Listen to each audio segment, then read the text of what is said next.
আপু, আপনি আমাদের মাফ করে দেন, আমরা ভুল করেছি। আচমকা এমন কথায় থমকে দাঁড়ালো অহনি। ভ্রু কুঁচকে সামনের দিকে তাকিয়ে আছে সে। তার ঠিক একটু সামনেই চারজন ছেলে দাঁড়িয়ে আছে, আরেকজন হুইল চেয়ারে বসে আছে। প্রত্যেকটার হাতে পায়ে মাথায় মুখে ব্যান্ডেজ, দেখিয়ে চেনার উপায় নেই। অভনের ছেলেগুলোকে খুব চেনা চেনা লাগলেও ঠিক মনে করতে পারছে না সে এরা কারা। আজ এতদিন পর আবারও ইন্টারভিউ যাবে, তাই ব্রেনে এত চাপ দিয়ে মনে করানোর কি দরকার ভাবছে অবনী। তার মধ্যেই ছেলেগুলো আবারও বলে উঠল, আপু সরি, প্লিজ আমাদের মাফ করে দেন, নইলে যে আমাদের খবর আছে। ছেলেগুলোর কথায় আবারও ভ্রু কুচকে চোখ পিটপিট করে তাকিয়ে আছে অবনী ছেলেগুলোর দিকে। এখনও মনে করতে পারছে না ছেলেগুলো কারা, আর ভয়েসটাও কেমন চেনা চেনা লাগছে। ছেলেগুলো নিজেদের এমন অবস্থা নিয়ে আমার কাছে সরি বলতে এসেছে। আমার একটু ব্রেনকে চাপ না দিলেই অন্যায় হবে, যাকে বলে ঘোর অন্যায়। ভাবতে ভাবতেই রাস্তার সাইডের উঁচু জায়গাটায় গালে হাত দিয়ে টুপ করে বসে পড়ল অবনী। ওর এমন কাণ্ডে ছেলেগুলো অবাক হয়ে চোখ বড় বড় করে তাকিয়ে আছে ওর দিকে। অবনীকে দেখে মনে হচ্ছে ও এক মনে ধ্যান করতে বসেছে। ছেলেগুলো আবারও বলে উঠল, আপু, আমাদের এতক্ষণ দাঁড়িয়ে থাকতে কষ্ট হচ্ছে, প্লিজ মাফ করে দিন। ওই ওই ওই, আপনারা ওই বাজে ছেলেগুলো না? এই তো মনে এসে গেছে। এই জন্যই তো বলি, এত চেনা চেনা লাগছে কেন চান্দুদের। আপনারা জানেন, আপনাদের এখন পুরোই পৃথিবীর অষ্টম আশ্চর্য মনে হচ্ছে আমার কাছে। By the way, like seriously, আপনারা আমার কাছে মাফ চাচ্ছেন? আমার কাছে? বাহ! আমি তো জানি এখনকার ছেলেরা ধর্ষণ করে বুক ফুলিয়ে হেঁটে বেড়ায়, আবার নিজেদেরটা নিজেরাই বুক ফুলিয়ে ফেসবুকে লাইভ করে বলে বেড়ায়। ভিকটিমের কাছে মাপ চাইবে তো দূরের কথা, ভিকটিমকে খুন করে তার মা বাবার কলিজাটাকে কেড়ে নিয়ে তার বাবা মার কাছেই মাপ চায় না, উল্টো তার বাবা মাকেই আবার থ্রেট দিয়ে বেড়ায়। আপনাদের কাহিনী কি বলেন তো? তাছাড়া এমন ব্যান্ডেজ দিয়ে সবগুলো ভূত মার্কা চেহারা হয়ে আছেন কেন? আপু, আমরা কিছুই বলতে পারবো না, তাহলে আমাদেরকে একেবারে মেরে ফেলবে, সত্যি সত্যি ভূত বানিয়ে দিবে। প্লিজ ক্ষমা করে দিন, আমরা আর কোনোদিনও আপনাকে কিছু বলবো না। ওকে, মাফ করতে পারি, কিন্তু আমার একটা গেম খেলতে হবে এক্ষুনি আমার সাথে। হাতে পায়ে ব্যান্ডেজ নিয়ে কিভাবে? ওকে, তাহলে আমিও মাফ করব না। বাই, আমার ইন্টারভিউ আছে। না না না না, প্লিজ আমাদের মাফ না করে যাবেন না। যে গেম খেলতে বলবো ওইটাই খেলবো আমরা। অবনী রাস্তার সাইড থেকে বড় একটা ইটের টুকরো পেল। ওইটা হাতে নিয়ে ছেলেগুলোর কাছে গিয়ে বলতে লাগলো, এই যে নিন, এটা দিয়ে যাদের হাত ভাঙা তারা সেই হাত দিয়ে, আর যাদের পা ভাঙা তারা সেই পা দিয়ে ডিলা দিয়ে ওই ডাস্টবিনটায় ফেলবেন। যার ঠিক জায়গায় না পড়বে তাকে মাফ করব না। অবনীর কথা শুনে ছেলেগুলো বড়সড় একটা শক খেলো। ভাঙা হাত পা তো নড়ানোই যাচ্ছে না, তাহলে ঢিলা দিতে এতদূর কীভাবে নিবে? কিন্তু মাফ না করলে তো একেবারে উপরে পাঠিয়ে দিবে। ছেলেগুলো কি করবে বুঝতে পারছে না, একজন আরেকজনের দিকে করুণ চোখে তাকিয়ে আছে। গেমটা খেলবেন নাকি আমি চলে যাব? না না না, খেলছি খেলছি। ছেলেগুলো হাত ঝুলানো থেকে খুলে ইটটা ছুঁড়ে মারলো। প্রত্যেকটা ছেলে চিৎকার করতে লাগলো। রাস্তায় সবাই তাদের কাহিনী দেখতে ব্যস্ত। গ্রামে হলে হয়তো এতক্ষণ হাজার হাজার মানুষের ভিড় জমে যেত, কিন্তু শহরে তা হয় না। সবাই যে যার কাজে ব্যস্ত, তবুও বেশ কয়েকজন দাঁড়িয়ে আছে। অভনী প্রশান্তির একটা হাসি দিয়ে বলতে লাগলো, কি কষ্ট হচ্ছে? এই কষ্ট তো কিছুই না। যখন একটা মেয়েকে ধর্ষণ করা হয়, শরীরের প্রতিটা হাড় ভেঙে ফেললে যেমন লাগবে, তার থেকেও হাজার গুণ কষ্ট হয় তার। একজন ধর্ষিতার বাবা মাকে যদি বলা হয়, আপনাদের শরীরের চামড়া ছিলে মরিচ লাগানো হলে আপনাদের মেয়ে আবার আগের মতো হয়ে যাবে, তাহলে দেখতেই তারা হাসতে হাসতে রাজি হয়ে যেত। শরীরের চামড়া ছিলে মরিচ লাগানোর কষ্ট সহ্য করতে পারলেও তারা মেয়ের এই কষ্ট দেখে সহ্য করতে পারে না। তাই তো বিচার না পেয়ে ছোট্ট মেয়েটাকে নিয়ে ট্রেনের নিচে ঝাঁপিয়ে পড়তে হয় এই যন্ত্রণা না পাওয়ার আশায়। এখন বল, আর কোনো দিন কারোর সাথে এমন করবি? বল, করবি? না না না না না না, প্রমিস। ওকে যা, মাফ করে দিলাম। এটা বলেই অভনী চলে যাচ্ছে, আর দূর থেকে ওর দিকে অবাক দৃষ্টিতে তাকিয়ে আছে একজন, যা অভনীর দৃষ্টিতে আসলো না। অভনী হাঁটছে আর ভাবছে, এই দেশের কতজনকে দিয়েই বা আমি ধর্ষণ না করার প্রমিস করাতে পারবো? এই দেশের বেশিরভাগ মানুষই যে এখন পশু হয়ে গেছে। পশু না হলে কি আর হাজব্যান্ডের মৃত্যুর খবর শুনে হসপিটালে গিয়ে ফিরে এসে আদরের মেয়ের ধর্ষিত অবস্থায় লাশ হয়ে পড়ে থাকতে দেখতে হতো? পশু না হলে কি আর মেয়েকে মাদ্রাসায় পরীক্ষা দিতে পাঠিয়ে মেয়েকে আগুন দগ্ধ অবস্থায় মৃত্যুর কোলে ঢলে পড়তে দেখতে হতো? ভাবতে ভাবতেই দীর্ঘশ্বাস ফেললো অবনী। আজ 12টা বাজে, ইন্টারভিউ আবার আগে বের হয়েছিল, নইলে তো আজকেও মিস করতে হতো তাকে। অবনী নানান রকম চিন্তাভাবনা করে হাঁটতে গিয়ে দুম করে একজনের সাথে ধাক্কা খেলো। অবনী পড়ে যেতে নিলেই লোকটা ধরে ফেললো ওকে। অবনী দূরে সরে এসে লোকটার দিকে রাগি চোখে তাকায়। চোখে দেখতে পান না নাকি? মেয়ে দেখলেই ধাক্কা খেতে মন যায় না? আরে আমি তো ফোনে কথা বলছিলাম, তাই খেয়াল করিনি। কিন্তু আপনি তো আরো বেশি চোখে দেখতে পারেন না ম্যাম। হাই, আমি নির্জয়। অবনী হাত না মিলিয়ে পাশ কেটে একজন রিক্সাওয়ালাকে ডেকে রিক্সায় উঠে পড়ে। বাহ, I like her attitude. Abani ইন্টারভিউর জন্য অফিসের নিচে দাঁড়িয়ে আছে। নিচে দাঁড়িয়ে থেকে অফিসটার দিকে তাকিয়ে আছে। অনেক বড় অফিসটা। হে আল্লাহ, এই জবটা যেন হয়ে যায়, আমি যেন আমার মা আর বোনটার জন্য কিছু করতে পারি। তুমি সহায় থেকো আল্লাহ। অবনী ইন্টারভিউর জন্য ওয়েট করছে। একটু পরই ডাক পড়ে অবনীর। খুবই বিচলিত সে। আর যদি চাকরিটা না হয় তাহলে সংসারের অবস্থা আরও খারাপ হয়ে যাবে।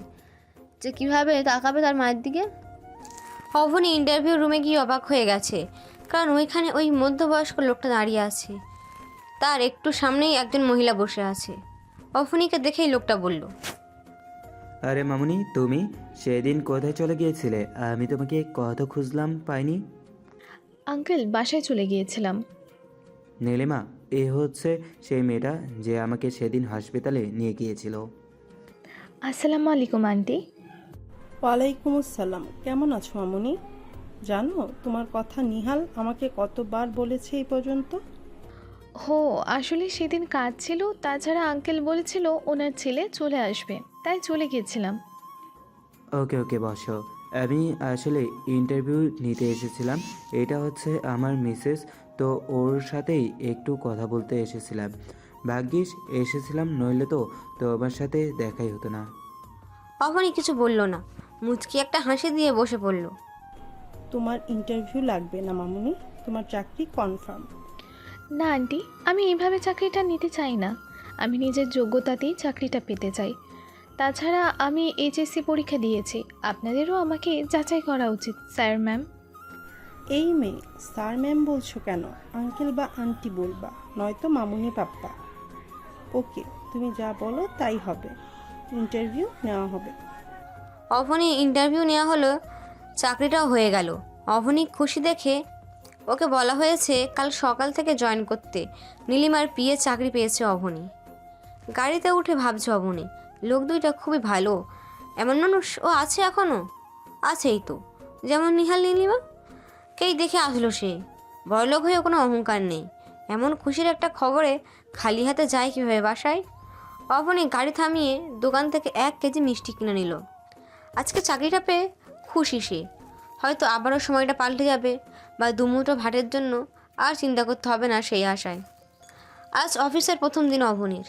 সাহেরা বেগম সকাল সকাল উঠে নামাজ পড়ে আল্লাহর কাছে দোয়া করলো, এবার আর মেয়েটার সম্মানে হানি যেন না হয়। নামাজ পড়ে রান্না করে মেয়েটাকে ডাকলো উনি। আজ অফিসের প্রথম দিন, আগে আগে যাওয়াটাই ঠিক হবে বলেই মনে হলো ওনার। অবনী উঠে ফ্রেশ হয়ে খেয়ে মাকে সালাম করে বের হয়ে গেল। আজ খুব বেশি বিচলিত লাগছে তার কাছে।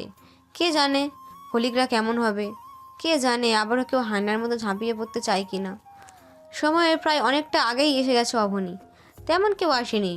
নিজের কেবিন কোনটা সেটাও জানে না। এখন তার মায়ের প্রতি রাগ হচ্ছে, এত তাড়াতাড়ি পাঠালো কেন? এখন একা একা বোর হতে হবে। কিন্তু মায়ের প্রতি রাগটা আল্লাহ হয়তো মেনে নিতে পারেননি। তখনই একজন মেয়ে আসলো অবনীর কাছে। Hi, you Abani right? আপনি? আমি রুমি, বড় স্যারের বিয়ে। স্যার আমাকে রাতেই কল দিয়ে বলে রেখেছে আজ যেন তাড়াতাড়ি চলে আসি। কারণটা হলো, তোমাকে তো কাজ সম্পর্কে কিছু বলে দেওয়াই হয়নি। তুমি যদি আগে আগে এসে বসে থাকো তাই। ও, কেমন আছেন? জি ভালো, কিন্তু তুমি তো আমাকে আপনি আপনি করে বুড়ি বানিয়ে দিচ্ছ। কারো অনুমতি ছাড়া কাউকে তুমি করে বলতে আনইজি লাগে আমার। কিছু মনে করবেন না প্লিজ। আচ্ছা ঠিক আছে, এখন থেকে তুমি করে বলবে।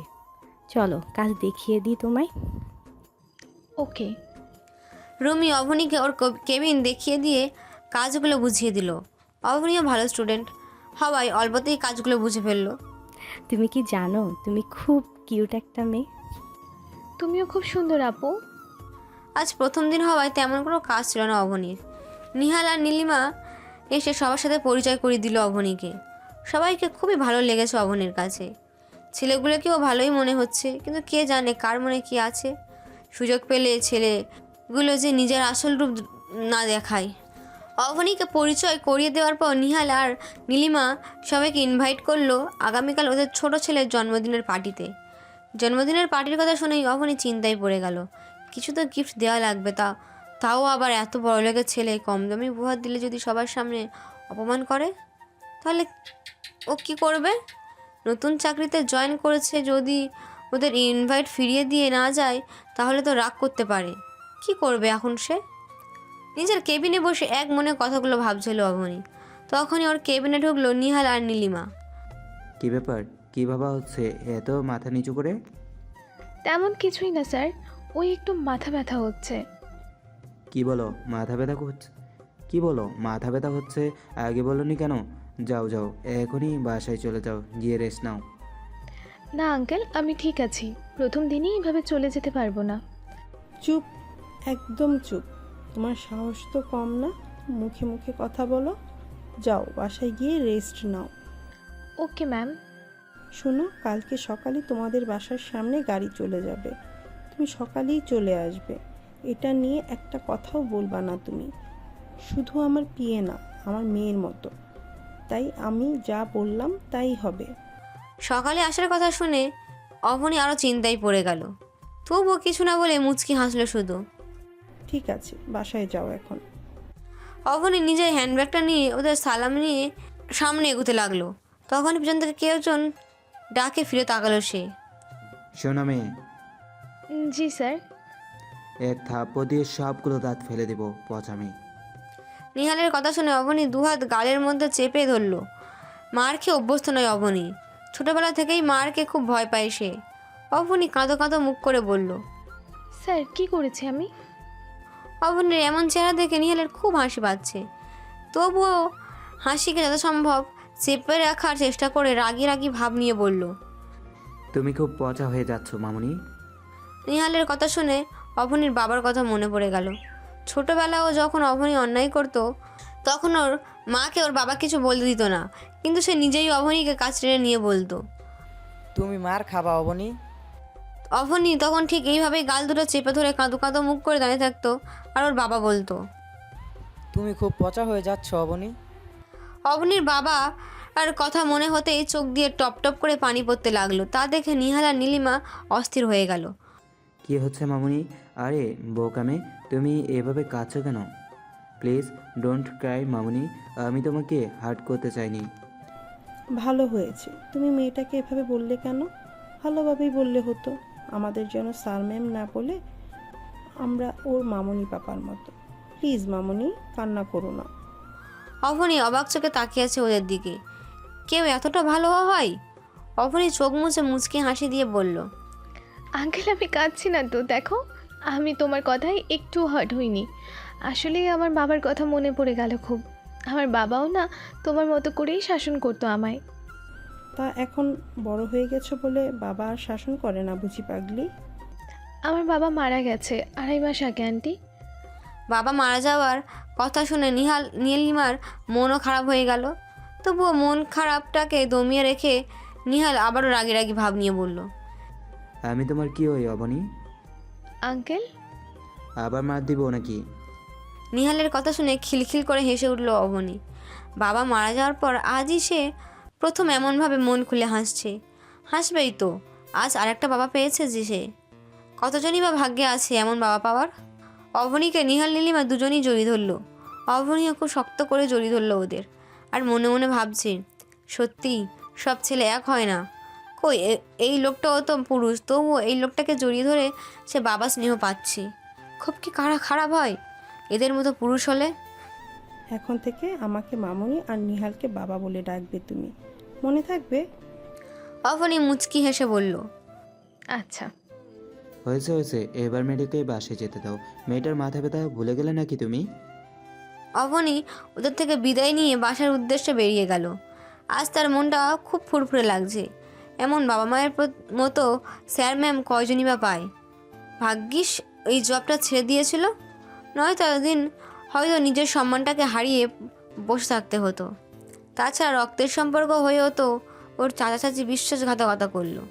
দীর্ঘশ্বাস ফেলে অবনী আবারও ভাবতে লাগলো, রক্তের সম্পর্ক হলেই তো সে আপন হয় না। অনেক সময় রক্তের সম্পর্ক না থাকা মানুষগুলো নিজের জীবনের থেকে বড় হয়ে দাঁড়ায়। আজ নিহাল নীলিমার প্রতি অবনীর সম্মান শ্রদ্ধা ভালোবাসা আরও বেড়ে গেছে। তাহলে কেন তোমরা মেয়েদের অসম্মান করে পশুর থেকে নিকৃষ্ট প্রাণী হয়ে যাও? বাসায় গিয়ে মাকে সব বলেছে অবনী। ছোটবেলা থেকেই মায়ের সাথে বন্ধুর মতো সম্পর্ক তার। অবনী মনে প্রাণে বিশ্বাস করে মা বাবার সাথে সন্তানের গুরুত্বপূর্ণ সম্পর্ক থাকলে সেই সন্তান কখনো কোনো বিপদে পড়ে না।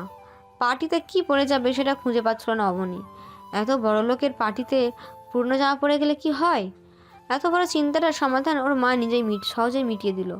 গত বছর বাবা মাকে যে বেশ দামি একটা শাড়ি কিনে দিয়েছিল, মায়ের পরা হয়নি এখনও, তাই সেই শাড়িটাই পরে যাবে। সব কিছুর পরও একটা চিন্তা থেকেই যাচ্ছে, কি গিফট দিবে সে? তাহলে কি সবার সামনে অপমানিত হতেই হবে তাকে? নিজের সম্মানটা হারিয়ে ফেলবে?